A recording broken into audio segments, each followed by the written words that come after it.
Morning, y'all. We are going to take a walk over, see what's happening out here in the garden. Oh, it's already 100 degrees. It's 10 a.m. Getting a little bit of a late start, but you know, had some things come up. Got to get my car towed. Oh, just the wonderful day-to-day life stuff. You know how that goes. So, but here I am at the Coop, y'all. I miss my girls. I really do. Yeah, you know, I have not even gone in there to clean up or fortify it or anything, but before we do get more chickens, we will obviously clean this out, and I'm gonna make this like Fort Knox. This is gonna be intense. We're talking about all kinds of wire everywhere. You know what? This is gonna be, I dare to say it, a chicken penitentiary.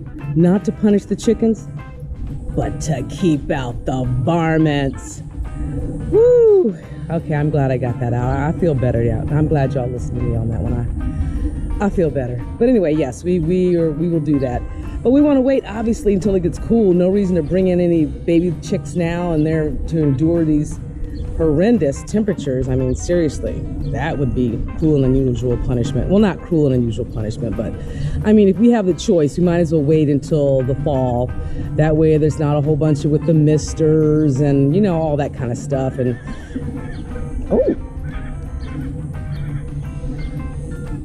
really? Our neighbors' horses agree the heat is intense. Okay, that's all I have to say about that. They're saying the heat is intense, girl. Okay, so let's go ahead and take a look at the garden. Let's just do a walkabout. Let's do a walkabout. Let's go. All right. Look, hubby trimmed that tree that was driving me insane, where all the branches were like sticking out towards the gate. So he did trim a lot of those off. So now I can actually get into the garden without, you know, any eye exams by branches. Just kidding. Okay, my noisy gate, you guys know. Let's get these out of here, and I'm gonna throw these into these raised grow beds that I have that I'm gonna be setting up for some fall gardening. So, so far as you can see, we've been trimming trees and tossing those in and just letting those break down, because we'll eventually put soil on that. We're doing the hugelkultur method. So, you know, you start with the branches and cardboard and all that kind of stuff and build a nice layer. So I'm gonna go ahead and yank these out. We're gonna get rid of these and we're gonna put them over in the grow bed over here. Well, eventually here, grow bed.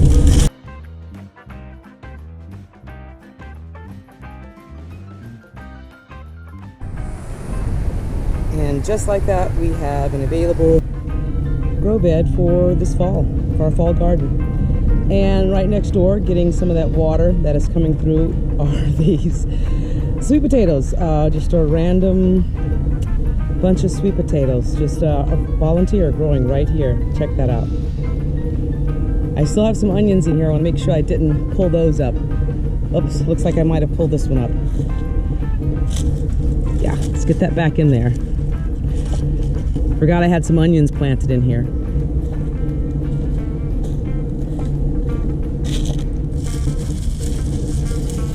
Oh my. We'll see. Maybe no bueno. Who knows? All right. That is that. Bed that had the Brussels sprouts in it, and as you know, we pulled those out. The bird hatched out her. It was actually quail. Hatched out some of those quail eggs in here, and she went on her way. So that's when we pulled them out. And as you can see, I put some more dirt in there. So we're going to spread that out. That'll be ready for some fall gardening. So most of our garden right now, not a lot going on, but enough to, you know, keep you busy, even though it's hot as Hades, as I say. Okay, so look at the mint. Remember, it was in a smaller container. I put it in this container and it has gone cray. Look at that. Isn't that absolutely amazing? Look how beautiful that looks. And I put in some volunteer tomatoes. Just kind of stuck them in these pots over here with the mint. And I mean, take a look. I mean, it's just, they're going crazy. They're just everywhere. So I'm just letting it do its thing. It's got some weird shape going on down here with these. It's an unusual shape, okay? I'm not sure what kind of tomato. I thought they were yellow pear tomatoes, and that's what these kind of look like. They might be yellow pear tomatoes. Whoops, get that leaf out of the way. Yellow pear tomatoes, but apparently some of them kind of seem long. It's kind of bizarre. But lots of flowers. The mint over here is flowering. There's a nice bee visiting. Hey, Mr. Bee. Yes. Thank you. So back in here we also have, what else is going on? Oh, this is that tree, that random tree that I had. Wow, it's sprouting up through there quite a bit. I can't remember the name of it. It was actually just given to us by our neighbor when they were moving, so I really don't know the name of it, but it's doing well. It's doing quite well. And then over here, we take a little walkie around the tomatoes. We can see, hold on. The only thing I know about it is it's called an American fern. It's growing out of this pot down here. It's hard to see anymore. There's this little white pot here. Once again, another gift from our neighbors. Stop going there. Wow. Green leaves just taking over. And I don't mind the ground cover because, hey, we need it. So left by our neighbors, it's called an American fern. It's very stalky, it's beautiful, and it's growing up here nicely. I think we're gonna have to get it in a bigger pot very soon. And of course, as you can see in the back, our roses. I've got to do some clipping. They need it. All right, and then as we spin around here, look at all that ground cover.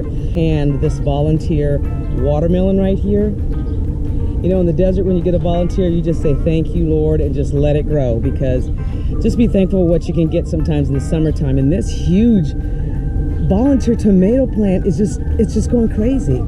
It really is. So I'm just letting it do its thing, and we'll harvest what we can harvest off of it. So back over here, as we walk now, we're actually right next to those two grow beds that we're by. So back down this row, this was where we had our, this row here was our cabbage. This is our cabbage row. You see we did some trimming on the eucalyptus tree recently. That right there is a basil volunteer. Okay, that's what that is right there, and it's flowering. Okay, so let's keep on going down this way, and that's our purple hull peas, companion planted with carrots. And I checked some of the carrots. They're not quite ready. There's a bunch of them in there. They're really crowded, but that's what we usually do with carrots. We just let them do their thing and come out and grab some when we want. Let's see if there's anything available.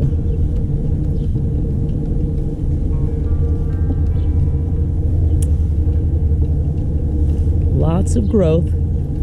Let's just pull up one, probably kind of small right now. Let's see. Yeah, they are. They're very small right now, but it doesn't matter. There's so many of them. They need to be thinned out a little bit. Anyway, so pulling them every now and then is a good thing. All right, let's continue on our trek. These, as you know, this is our pepper row right here. And right now, just pretty much the Tabasco peppers. I harvested some bell peppers not too long ago. So things are hanging in there. They're doing okay. They're making it. Right here, we have another volunteer tomato. And like I said, just be thankful when things come in. Last year, our volunteer tomatoes did tremendously well. So I am not going to complain about the volunteer tomatoes taking over this area. This grow bed here, the styrofoam cooler, not really much going on right now. A couple of onions in there. That's a volunteer watermelon kind of overtaking the area as well, letting it do its thing.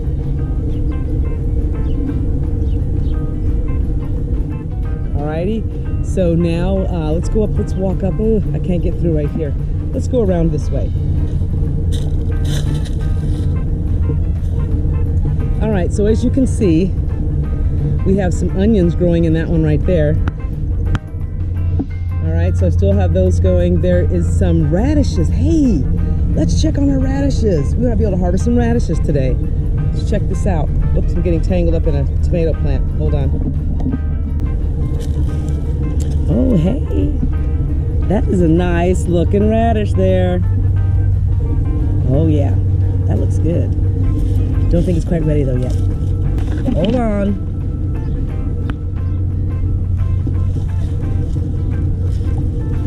Right here. There's so much going on here. Do you see that?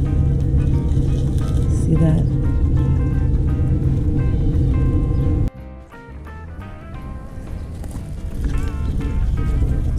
That is a nice one right there. Watermelon radish. Grown in a styrofoam cooler. Look at that. Got a little crack there. But you know what? We can work with that. Yummy, yum, yum, yum. Oh yeah, love it. Put that to the side. Okay, so here is the cooler right here next to those radishes that has the onions in there, some nice onions, and I just flayed that radish in there I just picked. This is that tomato plant. As you can see, I've cut it back a little bit, and I've also kind of given it some more air, but I need to get it covered because the birds are just getting the tomatoes every time, of course. And then these are our 2 coolers of kale, also doing very nicely. And like I said, I don't mind the ground cover, it's fine, it's a good thing. And collards. We have been harvesting collards all year long, just about it. Love collard greens. Another volunteer tomato, another volunteer tomato, and look at all this volunteer basil that is flowering right here, right next to this one in the bucket. And more collards, also again, more volunteer tomatoes. Volunteer watermelon is doing really well. And look at that Tabasco. Looking like Christmas pretty soon. I love it when it gets red and green. So colorful. And then back that direction, as you know, is the bucket garden. And we just did an update on that. Thank you for stopping by Arizona Homestead today. It is a hot one, but we still have some things going on in the garden, and we appreciate that. Also, we appreciate you. And for newcomers, please hit that subscribe button and the bell notification so you don't miss an episode. And as always, be happy, be well, and be blessed. And until next time, bye-bye.